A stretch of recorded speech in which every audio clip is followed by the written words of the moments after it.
JF, Stretford, Paddock. This is the Brew. That's Dre La Barbera. How are you doing? I'm very well. How are you both? It's a much more exotic name than Stephen Alson. I mean, to some. Yeah, to some. Well, to me. If you're Italian, you might hear Stephen Housen and go, ooh. Stephen Alson, that's a nice name, isn't it? We've also got Joe Smith. Hi. How are you? I'm good, yeah, actually. You're just telling me that Alson's not here. Where is he? Warrington. Why is he in Warrington? He's on the Jesse Lingard tour. It goes from Warrington to Carrington to, the dugout. Well, Carrington. listen, even without Stephen Alson even will be all right. Hey, forgot his name now. I've only known him for 8 years. Get involved in the comments in the chat. Hit that like button. We're going to be talking about dividends and the glazes and all that because there's a story doing the rounds. We spoke about it yesterday on the radio. I don't think we've addressed it on this channel, though, have we? No. I don't think we have. No. We? Not since you've been on. So we'll talk about that because the latest financial reports are out, but there is a bit of interest there because it shows that the share price isn't really doing what it should be. Are they looking healthy? The finances looking healthy? Not really. There's Kieran Maguire, who we've had on The Price of Football, has done a really good sort of thread on it. So we'll go into all that. We'll check that out as well. And also, as you may have gathered from the thumb, what are you shaking at that? You love a bit of gossip, you don't you? It's not gossip, is it? It's actually happening. No, it's it is actually happening. Because it's never been addressed in this way. No. Rio and John Terry were teammates for England. They did get on. Obviously, they fell out when John Terry shouted what he shouted at Anton Ferdinand, the racial abuse and all that sort of stuff. And then it's all like they've just ignored it. They both ignored each other, sort of thing. Rio's did this thing with BT Sport thing where him and Virgil van Dijk went through their top 5 defenders. So it's Virgil van Dijk's 5 greatest centre backs. Rio was top, Company second, Stam was third, who for me should have been top. John Terry was fourth, Sami Hyypiä, I don't know what he was doing in fifth. But Well, he was it's a Liverpool PR spin. Yeah, Rio did his as well, didn't he? Oh right, sorry. Oh yeah, sorry. So that's Van Dijk's is Rio, Company, Stam, Terry, Hyypiä, and Rio's is Rio, Vidic, Van Dijk, Stam, and Terry in fifth. So just before we carry on, let's get into that a little bit. Okay. What would your top 5 be? Stam, Rio, Vidic, Wes Brown, Mikel Silvestre. Silvestre as well. Not even like Evans. What's some of that? Facts. Chris Smalling, based on how he played the other night. Yeah, Did Smalling. you see him? No, I'd probably have Jaap Stam's the best defender I've ever seen. Best centre back I've ever seen. So he'd be top. Rio is second. This is Premier League era, isn't it? Yeah. So Rio second. Third, I'd go with Vidic. Fourth, I'd probably go with Pallister. And then fifth, I'd probably go with Van Dijk. Yeah. But I think Van Dijk suffers a little bit with the fact that he was a late bloomer. The thing with Van Dijk is, do you still think it's too early to put him in that top 5? Because he's great, but come on, he's still playing. I don't think it's too early because I think he's had 4 seasons in a row. Well, I mean, I know he had 1 year out, but the last sort of 4 or 5 years or whatever he's been at Liverpool have been almost as good as anyone's 4 seasons in a row. You can have, Stam had 3 seasons at United. Yeah. He's top of my list. Yeah, won the league 3 Yeah. times. Won the league 3 times, won the Champions League. Yeah. So you I can think have there are players a better few than Van Dijk, seasons. but I do think he's been so good that he's on the list. I would go. I put Stam on there, but I didn't watch every single game of every single match that season because I was 6. But I'd go Rio is the best defender I've seen a lot of. I'd go Vidic. I'd go Stam. I'd go again. Didn't see Pallister and Bruce had retired by the time I started watching football. Then I'd probably go Van Dijk. And then it's just maybe honestly, in terms of quality per match, Carvalho at Chelsea was, I think, underrated. And I thought brilliant. It's just the injuries, wasn't it? Yeah, That's not a bad shout. To be fair, Company's probably up there as well. If you swapped Van Dijk for either Company or Bruce, who's massively underrated, I ain't got an issue with that. Yeah. I think Company was very good, and pains me to say it, but he won leagues. He helped them win leagues, important goals as well, which is good for a defender. Same as Steve Bruce. I hear you on Carvalho. I think he was underrated. Yeah. Terry as well. I mean, I don't like the guy, but as a defender, he's got to be in the conversation. He's won 5 Premier League titles, and all of them as captain. Yeah, so I don't think there's anything wrong with having him in that conversation as well. I just feel like, I don't know, I think what's happened with this is it's got blown out a little bit out of proportion. Who was you saying was in your top 5? Well, I'm 24 years old, so the first 2 I properly remember is Vidic, Ferdinand. I'd say Vidic first. I preferred Vidic. I loved the way he defended, the way he stuck his head in places. Then I'd say Rio. But then, like you said, I'm then going off on what I've heard from people. Okay. I'm a United fan. I'm biased, so I'm going to say Stam, Bruce, and Pallister. I like that. There's nothing That's wrong it. with this is the brew. If Steve was here, right? I remember Steve Macker once. We were doing a watch along, and they had Terry not even in the top 20. I think they were like they were naming anyone who played Premier League football. Like fucking Ted and Mengi in it. Yeah, it was literally like potential. They were both on it, and they were both like Lucas Radaby was above him, and Henning Berg was above him, and do you know what I mean? It was like they were like, and they were proper convinced. Like no, Carvalho was above him, and it was like no, he's not as good. You could make the argument that someone like William Gallas could be above him. He wasn't as good as him, but like above Terry or whoever. If you really wanted to go down that angle of like, let's just put Philippe Senderos, get him in there, Lauren. Pascal Sagan, Thiago Silva, Tony Adams. Andreas Karlstrom says, happy Friday, lads. Love to see John Terry getting destroyed by Ferdinand once again. Love the channel and up the paddock. Should we move on to that bit then? So that was Rio's team. He put John Terry in 5th. Okay, which I think is, if you're in the top 5 or something, you can probably be, a different person could make the case you're number 3, number 2, number 1, number 4. Like, if you're in the top 5, you're doing pretty well. That's no real slight or dig at John Terry, that is it. No. Let's be honest. No, it's not. So then what happened after that? Right, so John Terry does this tweet where he's put he retweets this London Football. So they've done this graphic before Terry, and it's got most clean sheets in the Premier League by defender was Sol Campbell. Premier League high scoring defender was David Unsworth. Winner of the most best defender awards was Roberto Carlos. Who's that chap there? This is prime example of why people hate John Terry. If you forget all the racist stuff, you still hate John Terry because, right, if you're going to make it to the top as a footballer, you've got to have a massive ego. And all these players do have egos. But when you're doing stuff like this, someone's put you in their top 5 greatest Premier League defenders of all time. Yeah. And you're still whinging. Can we get that graphic off Terry's Twitter? You shouldn't be 5th and you should be a little bit higher. If I send it, this is just going to piss people off. Yeah. Let me just send it. I'll send it over to you now. We'll get this on screen in a second. But basically, it goes through all these stats that before John Terry existed, here are the people that held these records. And then after John Terry's existed, all of those records are now held by John Terry, apparently. I haven't looked into the truth of any of this. It could all be bullshit, but let's assume it's true for the sake of, that we just put that to one side. First of all, who gives a fuck about Premier League highest scoring defender award? That isn't what makes a great defender, let's be honest. And also, it's got here winner of the most best defender awards in Europe, and it's got most in inverted commas. So what's that mean? The player to wear the captain's armband the most. Doesn't even make sense. What award have you won? I've worn a captain's armband the most. What? Is that true? So by that rationale, if someone just wore it at home, and I'll move you to 4th now, John. That's basically the whole. Gareth Barry's got more Premier League appearances than Ryan Giggs, therefore he was a better player. Yeah. You just happen to be and obviously being a captain is an achievement, but you wore that captain's armband the most, therefore you're the best centre back. That's not a criteria anyone gives a shit about. Or little things as well. Premier League highest scoring defender. What were those goals? Who were they against? Yeah. In what way did they affect a game or the league? Steve Brew scored 2 goals against Sheffield Wednesday, in the last 5 minutes of a game that won United the title, more or less. Vincent Kompany did it twice. He did it once against United, unfortunately, at the Etihad, and he did it against Leicester from about 30 yards out. Yeah. So those 2 goals that he scored, the 2 goals Bruce scored, affected a title race massively. Yeah. So it's not just about who scored the most goals. He could also have player to get kicked in the fucking head the hardest. Yeah. Do you know what I mean? Before the smallest shin pads ever. Smallest shin pads? They're like toenails. Yeah. Most neatly aligned captain's armband on the way to take a penalty. Let us know, Eve, when you can get them up, and we'll go through them. We'll go through them on the screen because they are bizarre. And it just seems a bit random. Now, this LDN football, who they've dug this out. It's very much like a Chelsea seems like a very pro Chelsea account.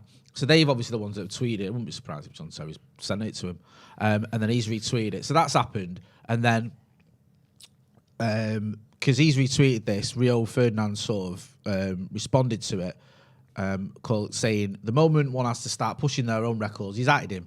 and stats. It's really time to start addressing the fragile ego. You're lucky I even put you in the top 5 after the racism case with my brother, so be thankful you made it. So there's that as well. Well, that shut him up, didn't it? Yeah, and then John Terry's replied going, a fragile ego is putting yourself at number 1. Thanks for putting me in your top 5. I didn't know he said that. Yeah, and what's made me laugh is someone's, I don't know if it's still on his thing, someone had quote tweeted this, I can't find it, saying like, oh yeah, someone, Jack Coe, whoever he is, I think it's, oh here we go, is that, right. Someone's quote tweeted the John Terry thing saying, John Terry addressing the fragile ego part of the tweet and not the racist allegations is effing killing me. And then John Terry's reply putting, stats don't lie, not guilty, addressed it, now what? And a clown emoji. No contrition there, is there? I like that because obviously it shows that he has no remorse or regret over what he did. Also, not guilty isn't a stat; it's a verdict. It's not like a stat. Most not guilty verdicts before John Terry, and then after they should have popped that in the bottom fucking corner, shouldn't they? I know most racism I've got away with.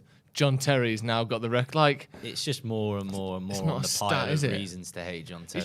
He just gets it wrong so often. Yeah. And obviously he got it wrong in a cataclysmic way with Anton Ferdinand, but I don't even mean that. I mean, just him as a bloke is so shit and weak and like fragile, like you said, like, who cares? It's a video that some producer somewhere has told them to make for the Champions League final, and you've made it to the top 5.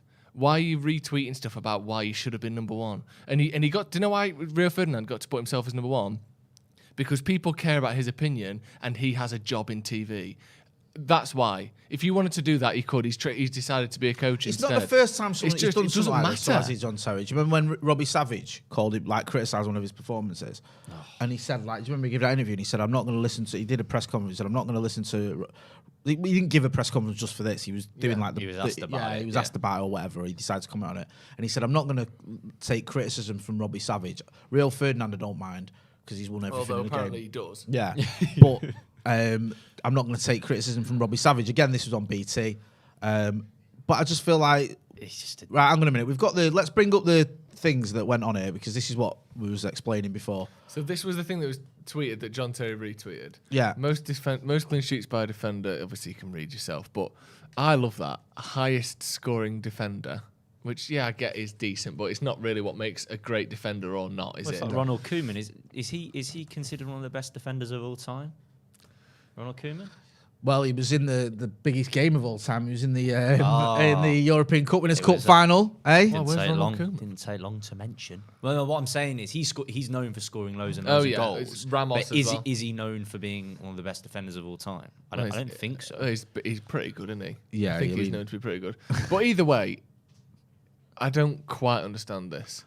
I don't understand. This graphic is so weird as well. Before Terry, after Terry. I'm pretty sure Roberto Carlos and John Terry played at the same time. They're acting like this is like ancient Rome and then this is modern day. Do you reckon he felt really good after he retweeted that as well? Do you reckon he went, they all know now? All awful pictures of John Terry as well, by the way. Fans are going to change that bottom one in the middle looks like he's just been freshly lobotomized before that picture was taken. That's how he looks. Do you remember Pro Evo 5? Yeah. The front cover of him and Henry. That's how he looked there.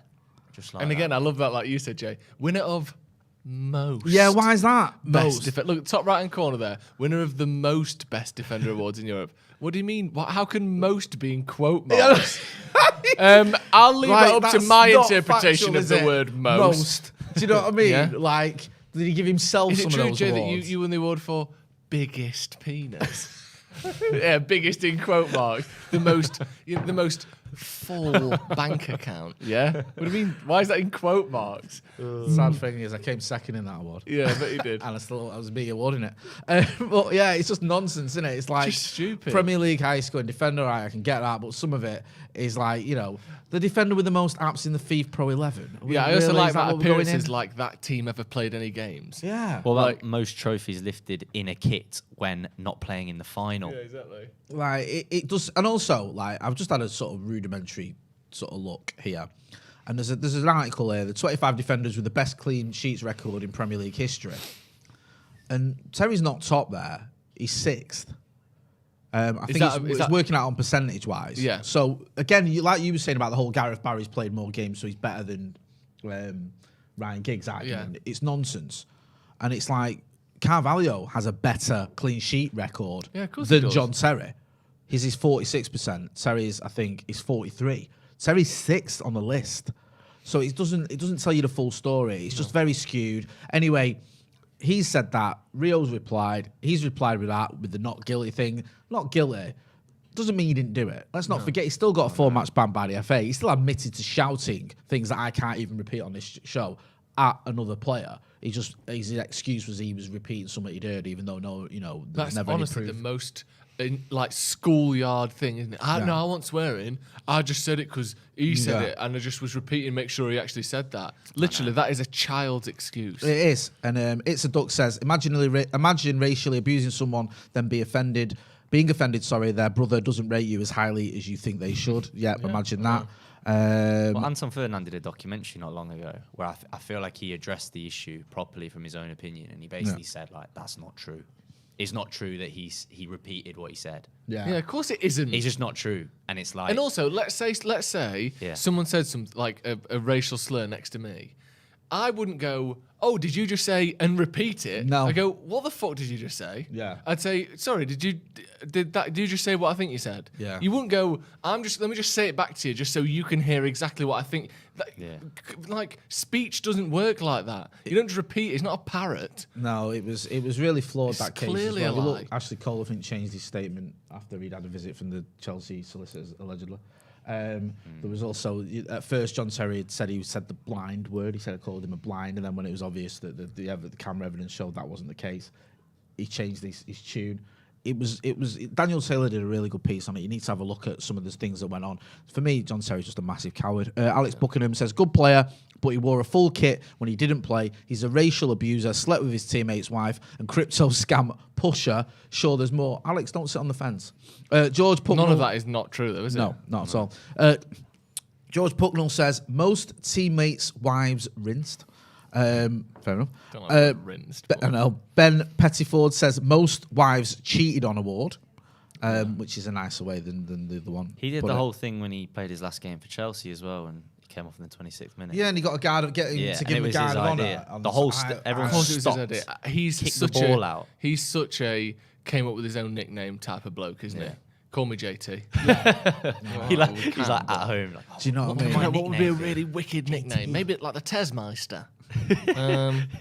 Like a Johnny Boy. JT. Yeah. Definitely.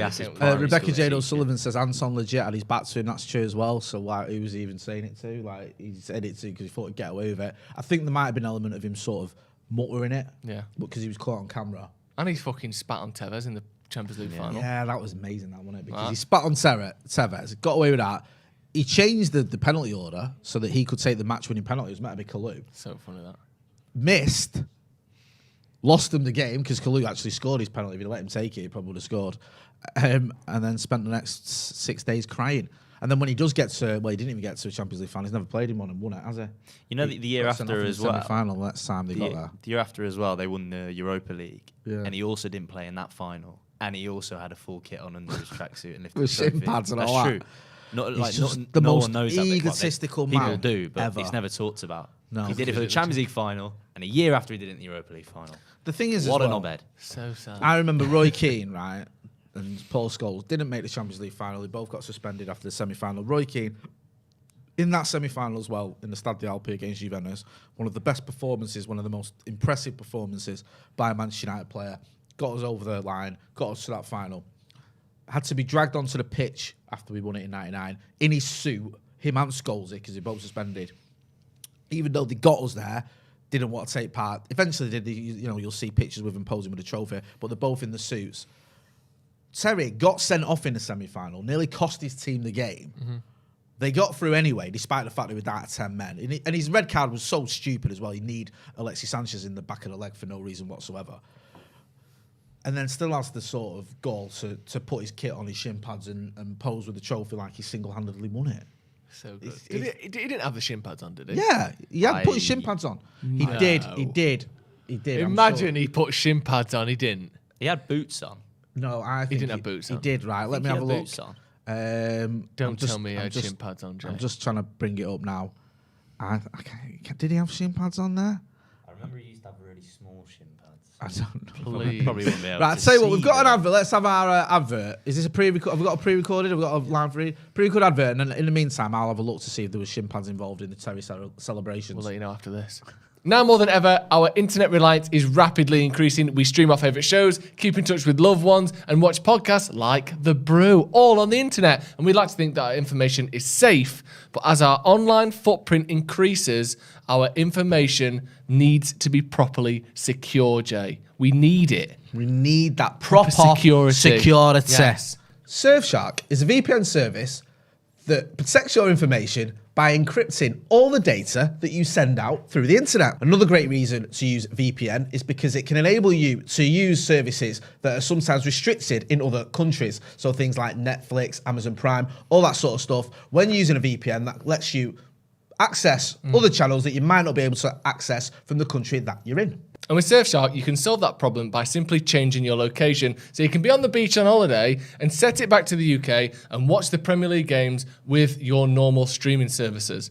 Currently, Surfshark has an amazing deal. By using the code Paddock, you can get 81% off. That's 81%, which just sounds too good to be ridiculous. true. And you also get 3 months free. And with Surfshark, you also get a 30-day money-back guarantee. So use the link in the description and the code Paddock for 81% off, 3 months free, and a 30-day money-back guarantee. Use Surfshark. You can't get better than that, Jay. Couple of quid a month, you're laughing. Ludicrous. Big thanks to Surfshark there for sponsoring us. So we've got an article here from because we're looking at pictures, couldn't get the pictures up, and it says here from the Express, and this is back from a few years ago. It says John Terry reveals real reason he wore Chelsea kit and shin pads in Champions League win. He put his shin pads on, like he might get kicked. Yeah, like. How unbelievable is that? He put shin pads on. Like I bet he put a gum shield in as well. Can you believe he put shin pads on? I can't. Nothing surprises me about him.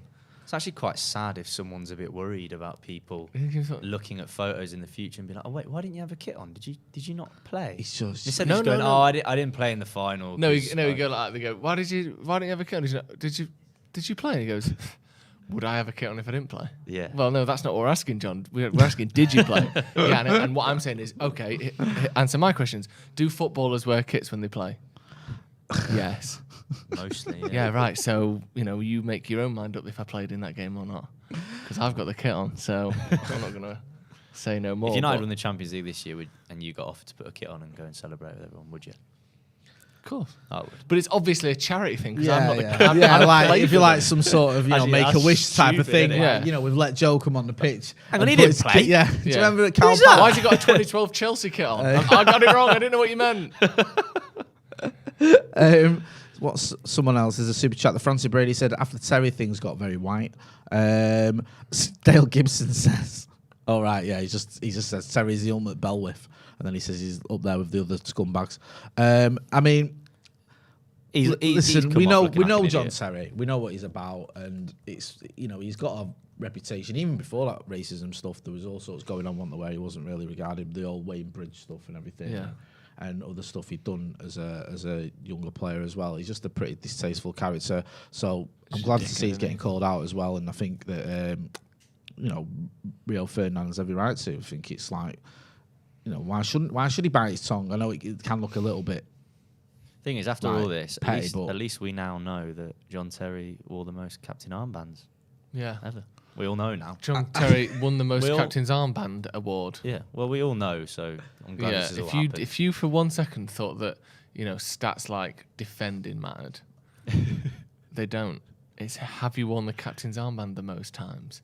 Have you scored the most goals as a defender? It was John Terry, everyone, just in case It you was didn't John know. Terry, It was yeah, John he Terry, did it. most captain armbands worn in Premier League history. Yeah. I love as go. well this concept of before Terry, after Terry, like it's Christ, BC, BJT, like Anno Domini. Remember the time before Terry? That was like living in just dirt, wasn't it? We just lived in uncivilized times. The Egyptians. The 90s, and like and also any person that holds the record for any stat, you could always do before them. Mostly you would frame that as record for... You don't need the first before and after thing. Because you know, like with Ronaldo, no one's like, before Ronaldo, after Ronaldo, who's got all the records. It's just like Ronaldo, most goals ever, most international goals, most Champions League goals, most Champions League final goals. Like, he's got all these records. I've never seen stats framed as like, before this person existed and after, just to tell you that they had the most in a few things. Very, very odd. It is very odd, and I think you could have come out with loads of different stats to back other players as well. I mean, like, you know, he's never won 3 in a row. He's never won the Premier League and the Champions League in the same season. Yeah, he's never won the treble. He's won less Premier League titles than Rio Ferdinand. Yeah, there's loads of different sort of angles you can go down to show that other defenders have a better record than him. Yeah. Do you know what I mean? It's just typical John Terry, really, isn't it? Anyway, enough about that Muppet. As you may know, there was an announcement yesterday. I think it was all the financial reports. You love your financial reports, don't you, I've got them all on my wall at home each year. Yeah. I need to get this one printed. Starting when? Can you send it to me? Starting from the year I was born, 1997. That's the first one I've got. What's your favourite financial report? Probably 1999. There was a good report. Things were looking good. You know, just won the treble. It was when the PDF file format had just been invented as well. So things were crisp. That's it. None of this written down on paper, typed up on a whatever you used to call it, Joe. What did you call it? A magic box with what's got words in it. That's what we used to call it. Yeah. It was PDF. Yeah. Windows. Well, not Windows. Well, it would be Windows 98. Has really found its peak. Let us know your favourite in the comments. Your favourite Man United financial report in the comments below. I guarantee it won't be one after 2005. If anyone does actually want to get involved in that comment, they're probably more interesting. There's probably way more interesting is one way of putting it. Yeah, there's probably way more like loopholery going on than there used to be. I bet it's so mad now looking at some of the shit that United do with their finances. Yeah, I mean, I don't know. It does seem a bit dodgy. Money going here and coming back, but the big story is the fact that Glazers are still paying themselves 11 million despite Manchester United's disappointing performance in the Premier League, while spiralling wages and debts mean the club must take a cautious approach in the transfer market. Yes, that's a story in the Daily Mail. I mean, basically, we're still £495 million in debt, I think, net, which is pretty, horrific considering when the Glazers took over, we were, what was it? I think we went up to 550 million in debt as well. So that's not really moved. So that's really worrying. Then you've got all this thing about the fact that we haven't had success. We have been sort of struggling, and yet they're still taking these dividends. And I think there's only our owners who've taken dividends during the last 3 or 4 years. I don't think any other owners have. It's good, that, isn't it? Yeah. It's really good, that, see? We are top of some of the charts at least. Most money taken out in dividends by owners. I think the thing, number one in the league.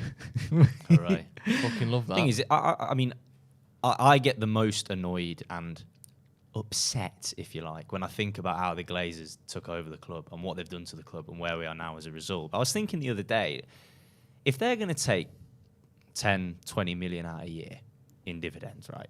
Yeah. We are Man United. If the club's ran well and we're making ridiculous revenue anyway, we could still challenge at the top if we were ran well with them taking the dividends out. I agree. And that's I thought that the other day, and I thought it's probably the only way I'm going to come to peace with it, because we should still be able to compete and win with all of that going on.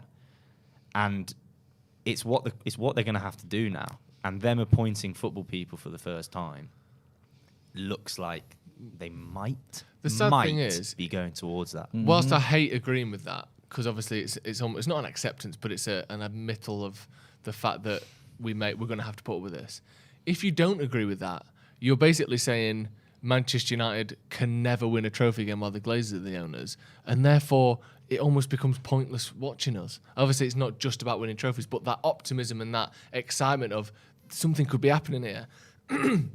If you say we will never be successful at all with the Glazers in charge, then you just think there can be no optimism at all. It's too depressing, like, you almost have to be slightly deluded and think, well, I know it took the greatest manager of all time, but we did win some trophies when the Glazers were the owners, so hopefully we can win despite them. It'll never be because of them, but hopefully we can still win despite them and have some optimism that, if everything is right underneath them, we could still have some success. Because otherwise, it's almost pointless watching United. It's just a sort of an exercise in frustration. Exactly. And if you think we could never be successful, then it's just unbearable, really. So I almost have to tell myself the same thing of, whilst it's absolutely awful the way they run the club, I have to hope that we could sort of circumnavigate their ability or lack of ability and still be successful, because otherwise it's just too much. Exactly. No, you're right. And I think that, like you said, you can have your cake and eat it. And obviously, I'd rather the Glazers sold up and someone else who came in, whether that's Jim Radcliffe or whoever, who cared about the club and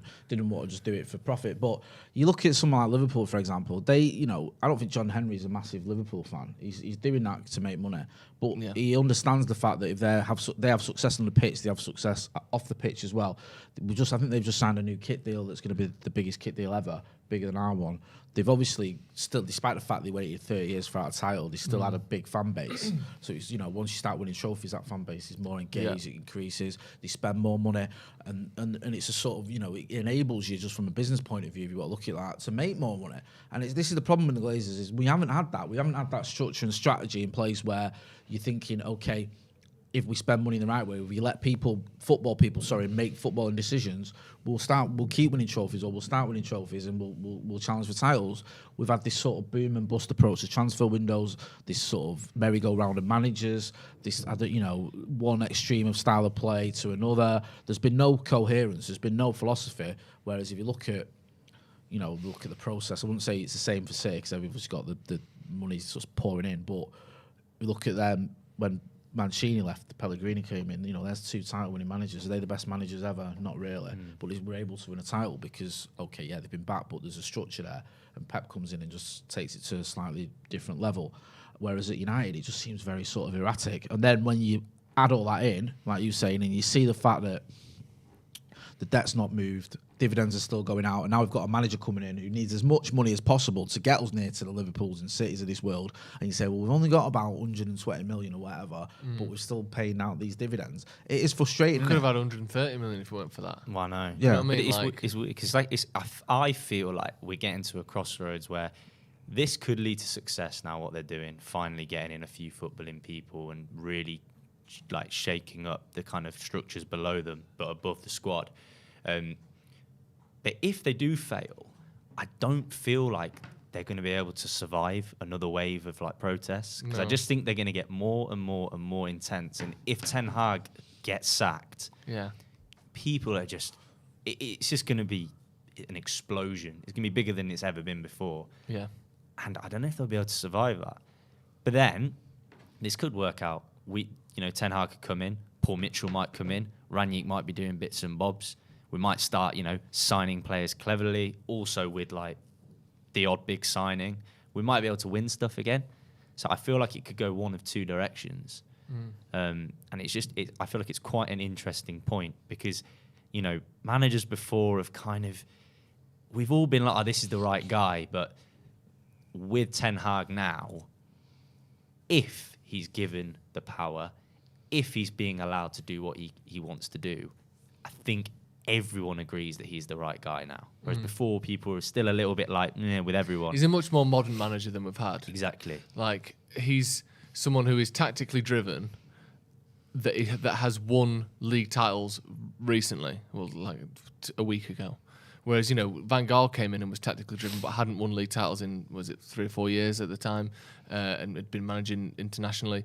Jose Mourinho isn't tactically driven in the way that modern football managers were. He's not in the same style as Klopp and Pep in terms of everything is down to a T.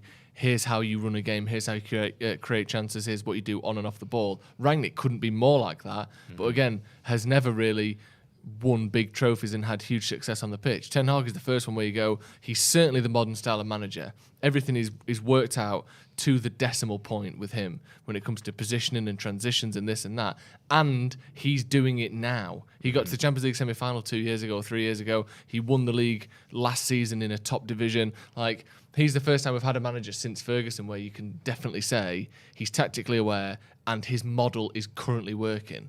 I think that's why there's so much optimism around it. He's like our Klopp, our Pep. Yeah, exactly. Do you know what I mean? Or it's the first time that's happened. No, I completely agree with all that. He feels like a manager very much on the up, Whereas if you said, we've not had that before, have we? No. Since Fergie was the last manager whose star was rising.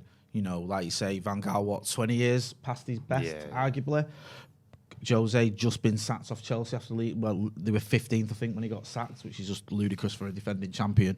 And Ole had never really, his last Premier League job, he'd been sacked by Cardiff, so it wasn't like he was this guy where everyone's going, he could be the next big thing. And don't forget, Ten Hag was linked with a few jobs. There was talk that maybe he could even succeed Pep Guardiola. Well, Tottenham was a big one who was linked with, wasn't it, as well? Yeah. He was definitely in demand, and I'm personally glad we got him rather than Pochettino, because Pochettino I felt was a little bit, he's stagnated a bit. Again, the thing is, he's always been sacked. Yeah. Every job he's had, I think he's ended up being sacked. RCD Espanyol, not Southampton, and obviously he's in the PSG job, but Espanyol and Spurs, he ended up getting sacked. Ten Hag, everywhere he's gone, he's been given a promotion. He was at Utrecht, Go Ahead Eagles, Bayern Munich 2, and then obviously with Ajax, he's always gone up to something better. Now he's at Man United. Whereas Poch, he's failed. Basically, the wheels will eventually fall off. Yeah. And it probably would have happened at United. There are positives with Poch, and I think, he has, ignoring there has been some good things. He did a good job at Southampton, got Spurs to a Champions League final. It's no mean feat. But it also feels there's a little bit of underwhelming or underachieving at times. When he was at Spurs, I was thinking that semi-final against us, that would have been a good opportunity for them. I thought they had, they could have won that game and they could have gone on and won that FA Cup. Didn't. You look at it, the way it ended as well, like you mentioned, he ends up getting sacked. Yes, he was hampered a little bit with transfers, and then he goes to PSG. And I know they were second when he took over, but you think they're still favourites for that league title. I think they were top when he took over. Oh, were they? Sorry, I thought when Tuchel left, they were just behind. Was it Lille or maybe they were? Right. Well, either way, I think they were favourites to win that league. Even when he took over, people thought they're going to kick on, especially with a new manager coming in. Didn't really happen. Didn't do too well in the cups. Haven't done anything in Europe, have they? Obviously won the title this time around, but it's weird because Erik Ten Hag, I think he's older than Pochettino, sort of similar age, but it feels like he's younger. Yeah. It feels like we've got the younger, fresher manager when that's not the case. One thing's for sure that I don't have a doubt that the fans though will get behind Erik Ten Hag. Yeah. I think we need to show a bit of patience, and I think just from the conversation we've had on the channel, from people I've been chatting to, United fans I know, and just from my own feelings as well, I can see that happening. I can see people saying, we're miles behind City and Liverpool. This transfer budget that he's got isn't amazing, where he's being given a war chest to go and just buy all the best players. So we are going to have to be a little bit patient. Is that something you think is going to happen? Let's be honest. People were quite patient with Ole. Yeah. He did get, he was in his third season when he got sacked. Yeah. And he hadn't won a trophy in that time. Yeah. And at the start of that season where he got sacked, generally speaking, most fans thought it was the right thing to do for him to be the manager going into this season, or the season just finished. Yeah. He was obviously fighting all the time against waves of social media and against the media as well. He was always being undermined. But in terms of how long he actually had in the job, he was into his third full season and hadn't won anything didn't have anything to show for it. So he was given time in that sense. That's more time than you get at Chelsea. Yeah. More time than you get at probably Tottenham, to be honest, these days. More time than you'd get at Liverpool and City, definitely. So he was given the amount of time that was in accordance with how strong our squad was when he took over. Do you know what I mean? So the only thing that really let Ole down was he changed the expectation and then couldn't live up to that expectation. But in a way, if you're the manager of a football club, your job is to change the expectation and then live up to it. Yeah. That's the difference between success and potential. Well done on Ole for changing the expectation, but the fact that he couldn't quite live up to that expectation is in the end what let him down. But he was given a decent amount of time, really. I think all managers have been given a bit of patience by United. I mean, Moyes was only 9 months, but the fans were behind him a lot in the ground. I think it took a long time. I know it's 8 months, might not seem that long, but I remember being at games where he was getting support by the fans when the football was terrible. Louis van Gaal was getting his name sung when the football was terrible. Jose was getting backed in the ground by the fans, even when that last season just before he got sacked when things were going wrong. I still thought the atmosphere in the ground wasn't toxic by any stretch of the imagination. And I think it's easy to go, the fans turn against him. I don't think they did turn against those managers. And, there was reasons to start questioning all of them. Do you know what I mean? When they got sacked. But I think you've had sort of, great support. I mean, Ole was raving money about the support that he was getting. right up until he got sacked. You look at when he was saying about the atmosphere and the TRA in particular, where obviously I stand and all the TRA guys and the Red Army, and they've done a great job of improving the atmosphere at Old Trafford, getting behind the team, all that sort of stuff. And that's been praised by, it's been praised by Ollie, and I think Ralph Ragnick's mentioned it as well. But the fans tend to get behind managers. Yeah. Do you know what I mean? I think you can sometimes see on social media where things can go a little bit different. But I certainly expect Eric Ten Hag to be getting that at Old Trafford as well. I think, bar a sort of off-the-field scandal, I don't think there's any way he isn't the manager at the start of next season. I think we could finish 8th and he won't get sacked. Genuinely. Yeah, I think as long as there's some inkling of, not even progress necessarily in terms of results, but progress in terms of players are starting to buy in, within 12 months, the players need to look like they're at least trying to do what he told them to do, which we haven't seen under Rangnick. Assuming we see that, I think finishing 5th, 6th, 7th, 8th, 4th, he would be in the job next season, because everyone understands that this isn't a one-year fix. Oh God, we need to understand the new system, use that new system, and then put players into the squad that can do that system, to perfection. I think he gets a year no matter what. It'll take a long time to do that as well, because we now have a squad with Ferguson players, Moyes players, Van Gaal players, Mourinho players, Solskjaer players.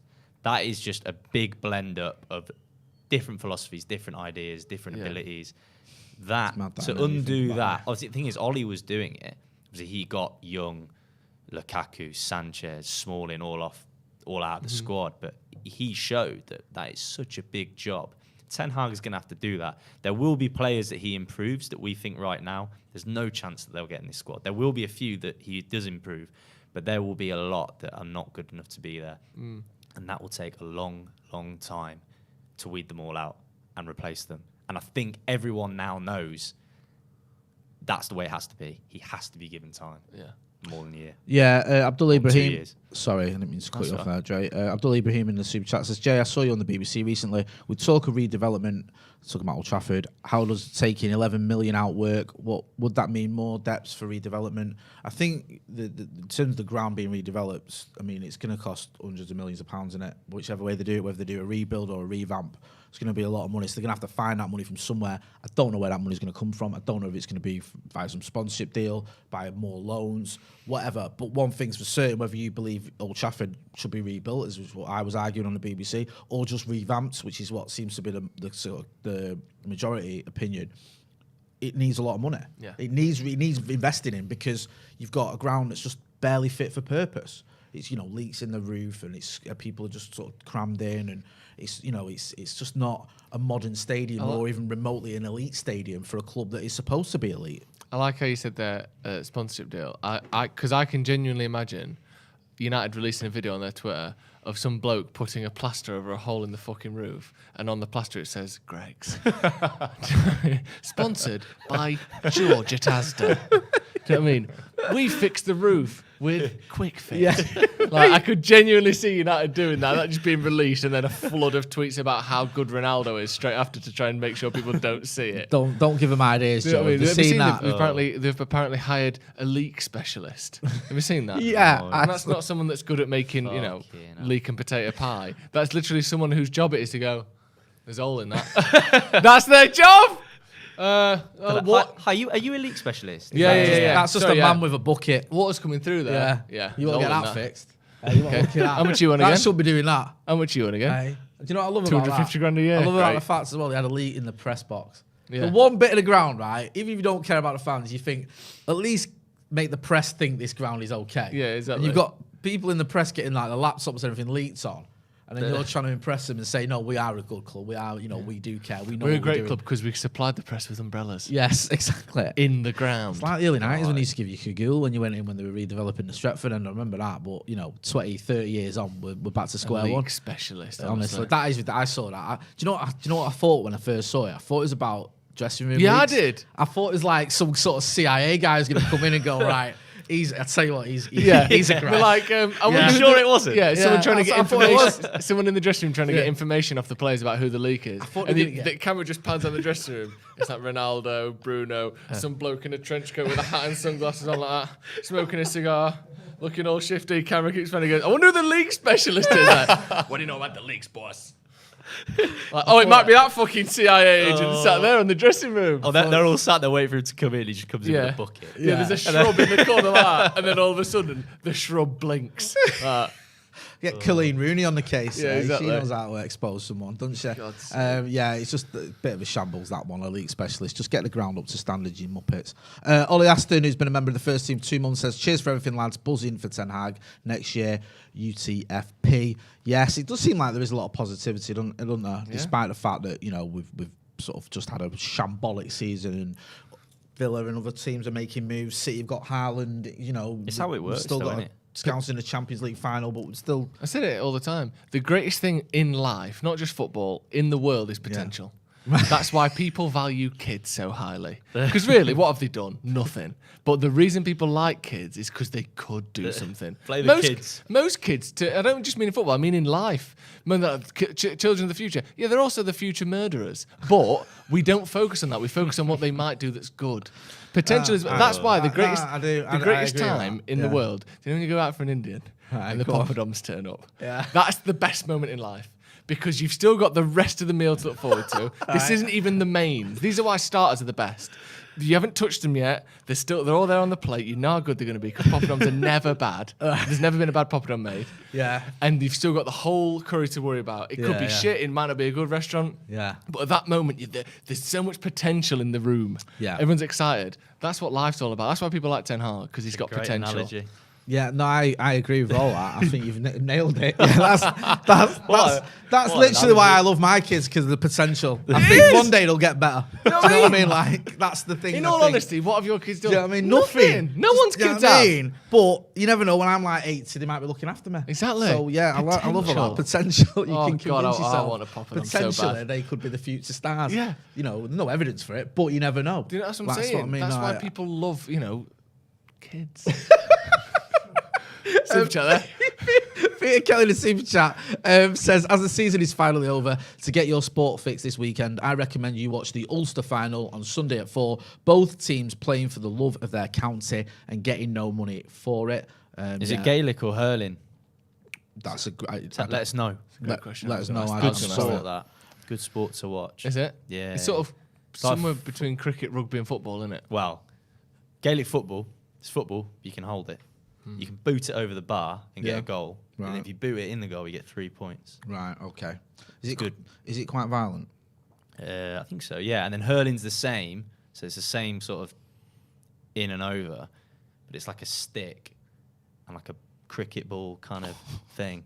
So obviously, if you get hit with that, you're in trouble. Sounds rough, that. If you get hit by the thing, you're in trouble. The stick. But the hurl. But yeah, no, I might watch that. Yeah, well, we'll check that out. Thanks for the tip there, Peter Kelly. Alex Buckingham says, Joe has never seen a Sharwood's poppadom disaster as fried by me. I have, but then I'm not in a restaurant. What, by That's him? Not what they're in a restaurant. No, not by him. But the poppadoms you get from a supermarket aren't good, are they? They're not real ones.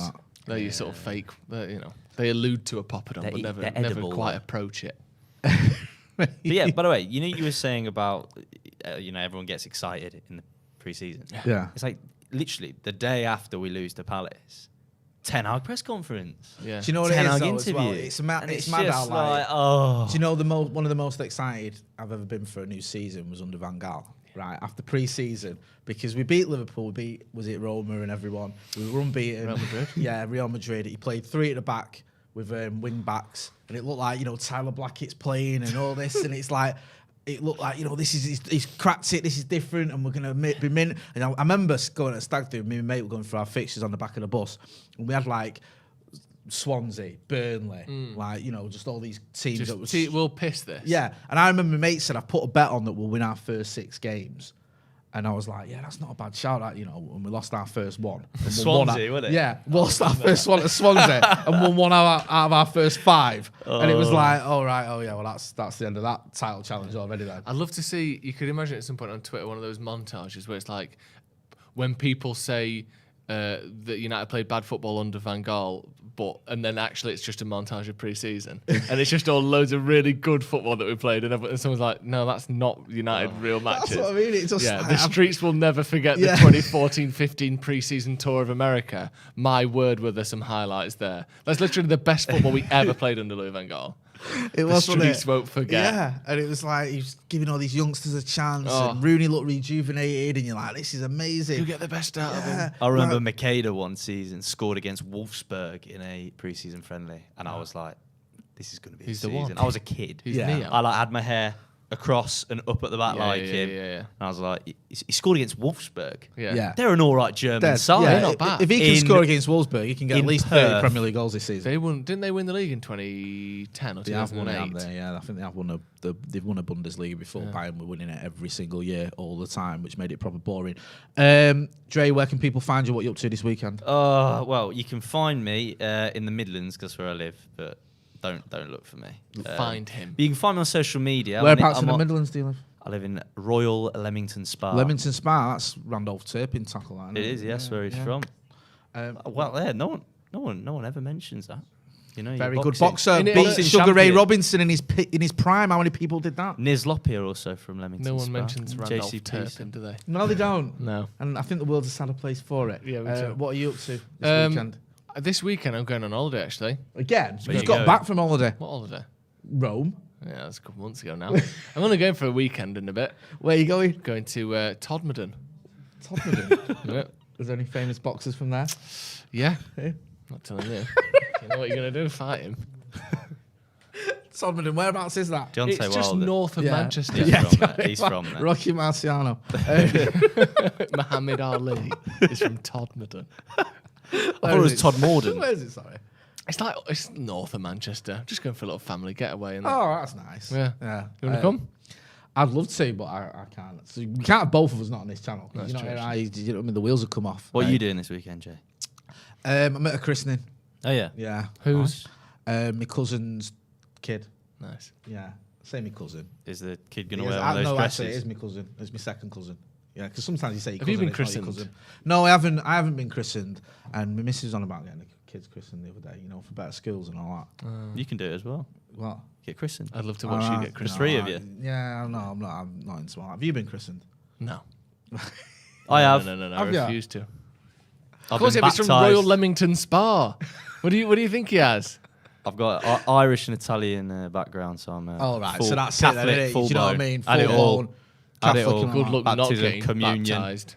confirmation. Had it all. Is that the one where you get dunked? What's the dunk one? That's christening. Was that? You don't actually get dunked though. Was that real in lockdown with I a think spray gun? Yeah. Like because he couldn't go near each other, he was spraying kids with a water pistol. Yeah. I didn't know if that was a meme, like a joke. Or I think it was real. Was it? Yeah, you got to get the water on the head somehow. The priest like. Yeah. Hey, like runs. Yeah, it's like luckily shots or something. I know that really it should just go straight from the sort of the or whatever it's called from there. What? The urn. The urn. No, he was a priest. It should go straight from there to your head, but yeah. I've got a holy super soaker, so don't worry about it. No. Imagine that. Oh yeah, you have to. Hang on a minute. Oh, I've missed. Do 6 at once. Yeah. Santa Knot says, I love my Indian food as much as Italian. Yeah, he loves his Italian food, doesn't he, Santa Knot? Peter Kelly says, big up, Dre. Yes, Dre. Yes. Cheers, man. I think we've got John Shin in the gaff as well. He says, big up, Dre, my guy. Yeah, Legend go and check John out John Shin. Go and check out Sloppy Joe's. Go and check out Dre as well. Where are you on social? So, Instagram, Twitter, at Dr. Adre LB. We've had this conversation on here with us before. Say it again. Sorry, I interrupted you. Dr. Dr.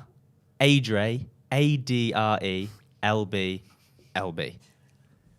On Instagram, my photos are duck. That, by the way. You've got to change it, mate. Yeah. For your own sake. That's too much. Just even if it's just 2 words that have nothing to do with you, just so people can remember it. Yeah. I'll think about it. Maybe I'll do that this weekend. Yeah. All right. Make sure you do. And you know where to find you. It's Joe Smith 98. 93, sorry. And you know what to find me, Jay Moy. Make sure as well. I'll be Joe Smith 98. You are 68. Yes, thank you. Make sure you subscribe to the channel. Hit subscribe. We want to get to 700,000 subscribers by the end of the season. What else we got video-wise coming up? You've been doing something. Oh, yeah. We've got loads of videos coming out. for once. Got Adam McCullough Uncensored coming out. McCullough Uncensored, the Premier League predictions reaction. Me and Scotty have done a video as well. So there's loads of videos going up on the channel over the next few days. Make sure you're checking all them out. What were you going to say then? You going to say something? No. Keep it that way, yeah. This has been The Brew. And don't worry if you are panicking, if anyone cares. Stephen House will be back next week. That's been Dre. That's been Joe. I've been Jay. Thanks for watching.